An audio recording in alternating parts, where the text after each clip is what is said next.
안녕하세요. 시궁창 같던 인생을 살던 저에게도 이런 기적이 올 수 있구나 하는 생각에 용기를 내서 사연을 보내게 되었습니다. 전 그저 평범하게 하루하루를 사는 한 남자였어요. 아니죠. 평범하게 하루를 살고 싶어 했던 한 남자였습니다. 아주 어릴 때 저희 집은 굉장히 부잣집이었어요. 아버지께서 의사였고 엄마가 약사였으니까요. 벌이는 좋았죠. 욕심이 많은 아버지는 돈을 더 벌고 싶어서 개원을 확장했고 그게 큰 실수가 되어서 홀라당 망해버리게 되었습니다. 거의 죽을 것만 같은 고통이 저희 집에 들어오게 된 거였어요. 빚쟁이들이 아빠를 찾아오시고 엄마는 제가 그 광경을 못 보게 귀를 막고 그랬죠. 더 이상 안 되겠다 싶어서 서울을 떠나서 산골로 넘어가게 되었습니다. 제가 나이가 그리 많은 나이도 아닌데 그때 그 동네에서는 유독 서울 애들에 대한 배척이 아주 심했어요. 그래서 전 처음으로 그곳에서 왕따를 당하게 된 거고 뭐라고 해야 할까요? 그냥 인생이 잿빛으로 변한 것만 같은 기분이었어요. 학교에 가면 심장이 쿵쿵거리고 오늘은 또 어떤 애가 나를 어떻게 상처 줄까 그랬죠. 제 책상 안에는 썩은 우유가 들어가 있기도 했고 물을 마시려고 가져온 물병이 어느 순간 애들이 손에 들려 있어서 그게 다 깨지고 그랬습니다. 제가 학교에 가져가는 것들은 제 허락도 없이 모두의 공용 물건이었어요. 그게 좀 굉장히 힘들었습니다. 애들이 제 물건을 허락받고 가져가는 것도 아니고 몰래 가져가서 거의 망가질 정도로 쓰니까요. 그래도 전 그때 나름 자존심이 있었던 때라서 딱 말했습니다. 야, 니네들 왜 나를 이렇게 괴롭혀? 그래, 니네가 뭐 초등학교 같은 곳 나와서 친한 건 알겠는데 그래도 이건 아니지 않냐? 하면서요. 그런데 제가 반항을 하니까 말로만 괴롭히던 애들이 이제는 폭력까지 쓰게 된 겁니다. 전 철저하게 전교 왕따가 되었고 친구가 단 한 명도 없게 되었어요. 그런 저를 애들이 점심시간에 밥 먹을 때 혼자서 물로 배를 채울 수밖에 없었던 저를 위로해 주었던 거는 학교 뒤에 수위질 아저씨가 키우는 토끼들과 닭들 뿐이었죠. 전 그 아저씨에게 졸라서 제발 제가 아이들 밥 주고 돌보는 역할 맡게 해달라고 말했습니다. 아저씨는 그래, 그럼 너가 해 라고 하면서 저에게 동물들 돌보는 법을 알려주었어요. 걔네들이 제 유일한 친구였지요. 학교 쉬는 시간마다 바로 토끼랑 닭들이 있는 곳으로 가서 철망 사이로 손가락을 넣어서 토끼 등털을 살살 만지며 불안하고 지친 제 마음을 달랬습니다. 애들도 제가 수희 아저씨와 함께 있으니까 건들지 못했고 동물들과 함께 있는 시간이 저의 유일한 휴식 시간이었습니다. 그때 저희 학교 전교회장이 분리수거 담당이라서 자기네 반 애 한 명과 함께 항상 토끼장 뒤에 있는 소각장에 쓰레기를 버리러 갔어요. 그러다가 저희 둘이 얼굴을 서로 자주 보게 되었고 어느 순간부터 말을 트게 된 겁니다. 그 여자애는 저처럼 전학 온 지 얼마 되지 않았던 상태였어요. 다만 저랑은 다르게 애들이랑 잘 어울리고 전교 회장까지 했습니다. 그 아이랑 친해지다 보니까 그 아이가 제가 왕따당하는 사실을 알게 되었고 그 이야기를 들은 그 애는 참을 수 없는 분노를 가지고 학교 복도로 가서 고래 소리를 지른 겁니다. 야, 너네 이라운 건드리지 마. 얘 내 친구야. 하면서 더 이상 괴롭히지 못하게 말을 해준 거죠. 그때부터 제가 왕따를 더 이상 안 당하게 되었고 그 아이에게 정말 고마운 마음을 느꼈습니다. 어떻게 이 마음을 전하지 하다가 중학교 3학년 시절이 다 지나가게 되었어요. 전 졸업식 날 그 애한테 편지랑 내가 가져온 초콜릿을 줘야지 했는데 그 아이가 졸업식에 안 온 겁니다. 너무나 아쉬웠죠.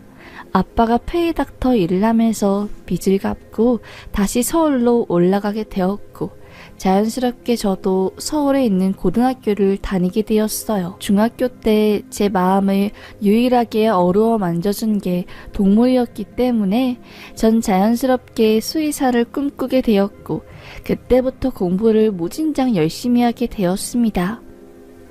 남들이 쉴 때 전 강박적으로 공부하고 부모님이 그만하라고 말릴 정도였지요. 그 결과 수시로 지방에 있는 국립대학교 수의학과에 붙게 되었고 거기서 학업을 이어갔습니다. 그런데 아무래도 어릴 때 왕따 당한 기억 때문에 쉽게 사람들을 사귀지 못하겠더라고요. 그럴 때마다 제가 항상 책을 읽거나 공부에 집중을 했는데 정신없이 예과본과 시절이 지나간 겁니다.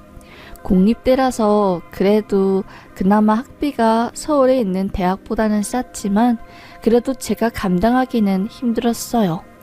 여전히 아버지, 어머니께서는 병원 적자 때문에 헐떡이고 있었고 전 온갖 알바랑 이런저런 잡일들을 다 하면서 학비 내고 실습을 하고 그랬지요. 거기에 이제 제가 군대를 공항에서 복무를 하게 되어서 2년이 넘는 시간이 또 지났고 눈 떠보니까 연애 한번 제대로 못하고 시간이 홀라당 가버린 겁니다. 졸업을 한 전 사회에 나왔는데 학부 과정 갓 마친 수의대생이 로컬에 나와서 받을 수 있는 돈은 300만 원도 안 되었어요. 의사들은 학부 시절에 인턴도 나가고 이런저런 실용 학문을 많이 배우곤 하지만 수의사는 적어도 제 학교는 수박 겉핥기 부분으로만 배우고 로컬에 가서 최저시급도 안 되는 돈을 받으며 나를 써주는 것에 감사하게 여기면서 수련한다는 느낌으로 일을 해야 했어요. 그래, 이것도 좋은 수의사가 되려면 당연히 겪어야 할 과정일 거야 하고 전 그 일을 묵묵히 견뎌내려고 했는데 생각보다 제가 생각하는 수의사와 실제로 일하는 게 많이 다르더라고요. 수의사가 되다 보니까 자연스럽게 아픈 동물들을 많이 볼 수밖에 없었고 동물을 좋아해서 수의사가 되었지만 오히려 그 마음 때문에 제가 아프고 상처를 받게 된 겁니다. 아이들이 죽을 때마다 하루 종일 침울해지고 내 강아지가 죽은 것처럼 울적해지니까요.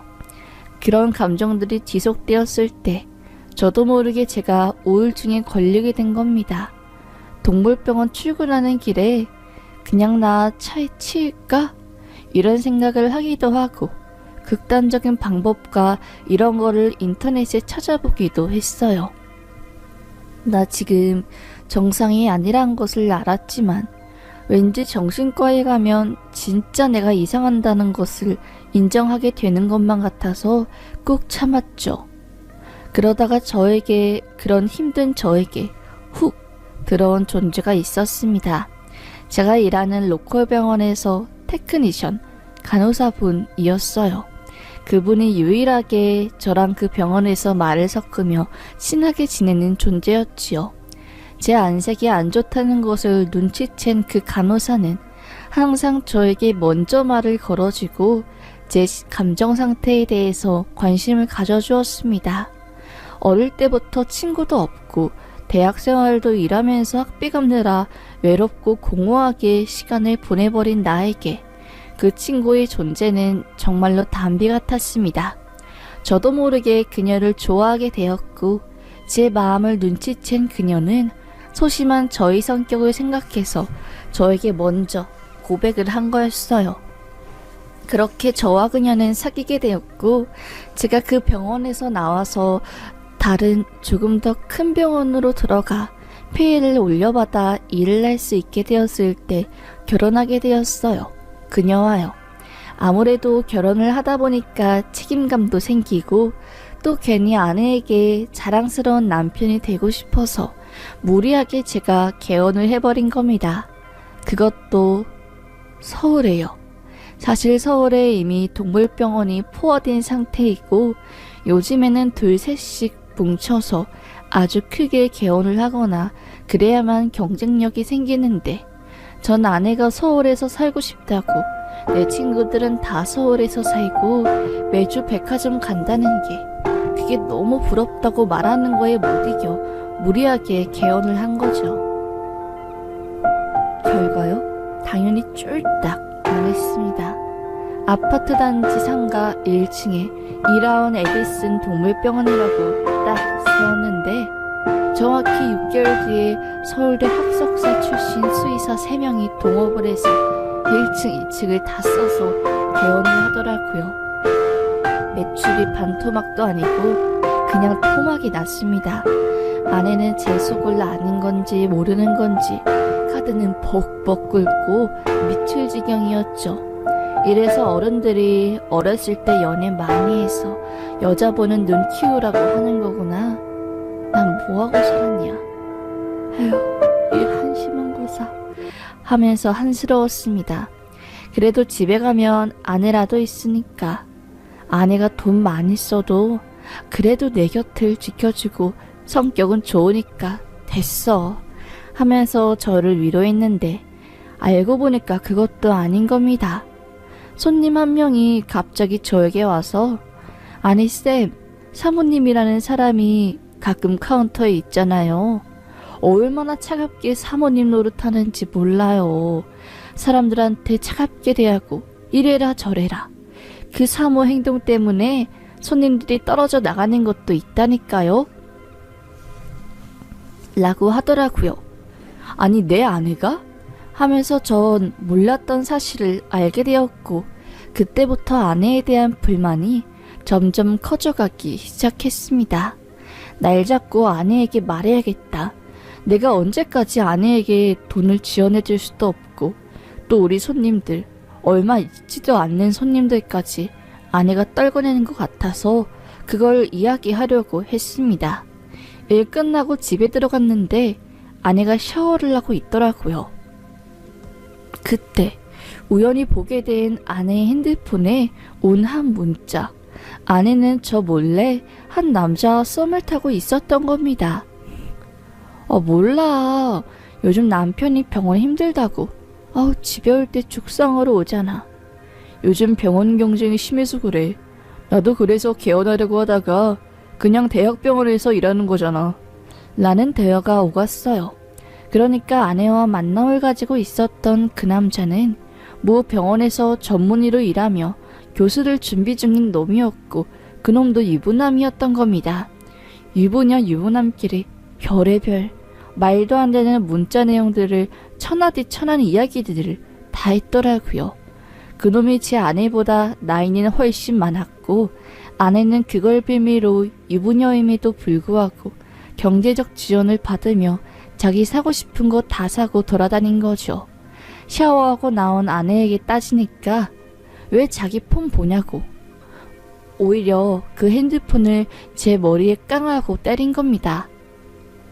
너무가 어이가 없어서 아무 말도 못하고 멍하니 보는데 그때 아내가 한 말이 가관이었습니다. 나 아니었으면 당신이 결혼할 수 있겠어? 공부만 잘하고 별 보잘것없는 돈도 잘 못 벌어오는 놈이랑 결혼한 내가 바보지 하면서요. 너무나 큰 배신감을 느끼고 신뢰가 와장창 깨진 전 더 이상 결혼 생활을 할 수 없을 거라고 판단했어요. 바로 이혼하겠다고 선언했습니다. 그런데 아내는 이혼? 나도 이혼하고 싶어 당신이랑. 병원 망해가지고 나 어디 가서 친구들한테 남편 이야기도 못하고 맨날 시시부리한 동물 뒤치다거리만 하면서 이번 달 적자가 얼마니 로컬 가면 통장에 네트가 얼마나 찍히는데 미치겠네. 이런 소리 듣기 지겹다고 빨리 이혼해. 나도 새 남자 찾아 떠나게 라고 하더라고요. 억울했습니다. 더 억울한 거는 저희가 결혼만 하고 혼인신고를 안 해서 서류상 미혼이었던 거였어요. 그게 왜 억울하냐면 아내는 바람을 핀 상태였고 제가 그거에 대해서 고소를 하려면 사실혼 관계를 입증하고 실제로 혼인을 한 상태와 같다는 걸 법정에서 증명해야 하는데 그 과정이 이미 헤어진 부부가 진행하기엔 지옥만큼 힘들잖아요. 그래서 고소도 안 하고 뭐 헤어지고 말 것도 없이 그냥 서로 짐을 뺀 거죠. 다만 그냥 이렇게 넘어가기엔 너무나 억울하고 속에서 천불이 날 것 같아서 아내와 바람을 핀 그놈의 아내에게 이 사실을 다 말했습니다. 그 여자는 한 성격 하는 사람이라서 바람핀 자기 남편을 뼈도 못 추스리게 복수를 했다고 하더라고요. 그 대학병원에 찾아가서 원무과에 가서 소리 엄청 지르고 남편 주려고 싸온 사골국물 교훈병 열어서 남편 진료실에 찾아가서 얼굴에 부어부리고